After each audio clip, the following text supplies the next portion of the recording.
Hey everyone, Tactics here with a quick guide to the Theater of Pain dungeon on Mythic difficulty.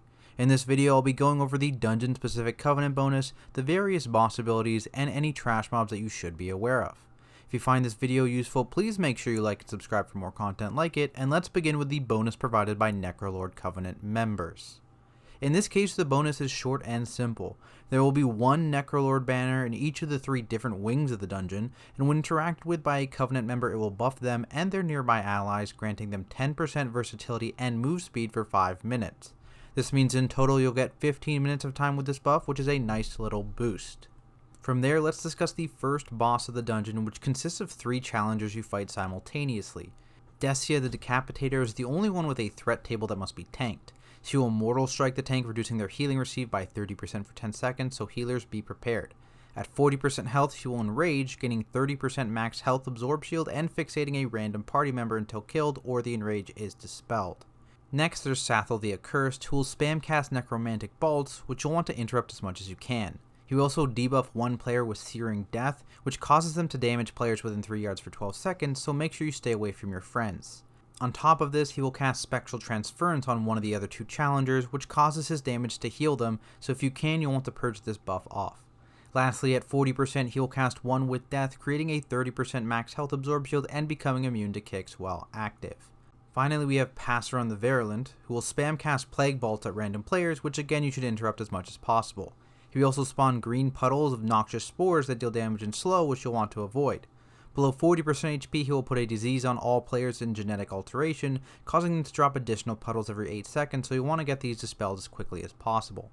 There is a 4th challenger hidden in the arena that you don't actively fight in Xav the Underhanded, who is stealth and will attempt to ambush an ally with opportunity strikes, which is a 10-second stun and physical damage nuke.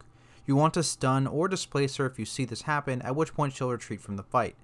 In terms of how to approach this fight, you likely only want to push one boss below 40% at a time, and my recommendation would be Xav first, Passer in second, and Decia last.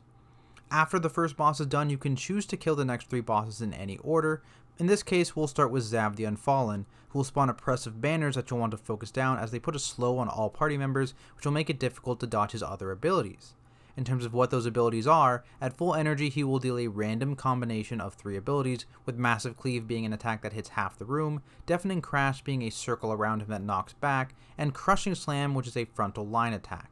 Dance as best you can to dodge these abilities, and afterwards he'll send 2 players down into the dueling pit to duke it out. The winner of this duel gets a 10% damage increase, and the loser gets a 10% damage decrease, both for 20 seconds. But if there's no winner after 45 seconds, you both get a damage decrease, so you just want to duel it out as quickly as possible without using your healing spells to get back into the fight. He also has a tank hit and brutal combo, which you'll just have to heal through.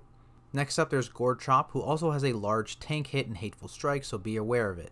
He also has the Mass Grip and Tenderizing Smash, which pulls players in and does a smash shortly after that you'll want to try and avoid. The big thing you'll want to focus on dodging are the meat hooks, which move across the room in a staggered fashion, and if they hit you, they'll stun you and put a nasty bleed on you for 8 seconds.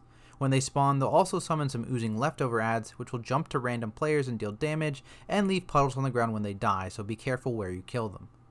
The last inner boss is Kul'tharok, who will put a stacking dot on the party if no one is in melee range, so make sure your tank is always close by.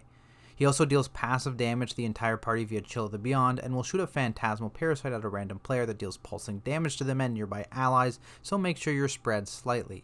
The main mechanic is Draw Soul, which will channel on random players, dealing damage, pacifying them, and separating them from their soul.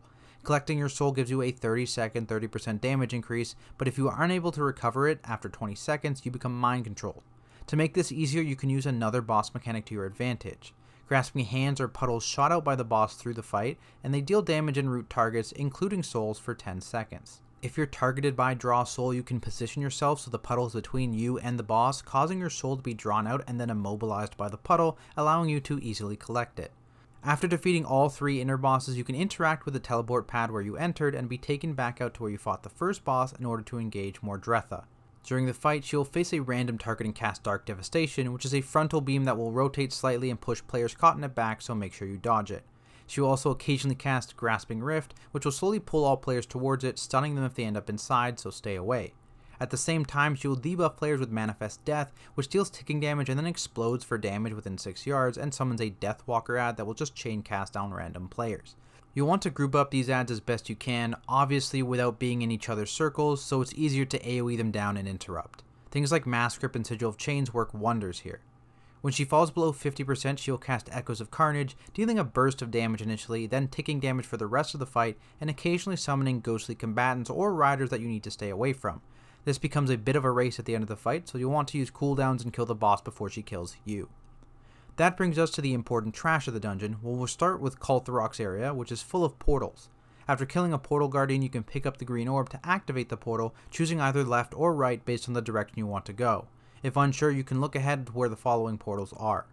There's only a couple mobs to be aware of in this area, with Maniacal Soulbinders that cast a Necrotic Bolt Volley that deals party damage and reduces healing, which you'll want to kick, and Nefarious Dark Speakers who have a Frontal Cone and Death Winds that will knock back players' hit, likely to their death given the small platforms. On top of this, they also have Curse of Desolation, which will make a player drop purple swirlies every few seconds that deal damage and fear. In the remainder of the dungeon, there's only a couple other mobs to keep an eye out for. Blighted Sludge Spewers are found in Gorechop's wing, and they have a cast and Withering Discharge you'll want to kick, as it deals AoE damage and puts a 20% damage and healing reduction on your entire party for 30 seconds. They'll also explode on death, so watch out.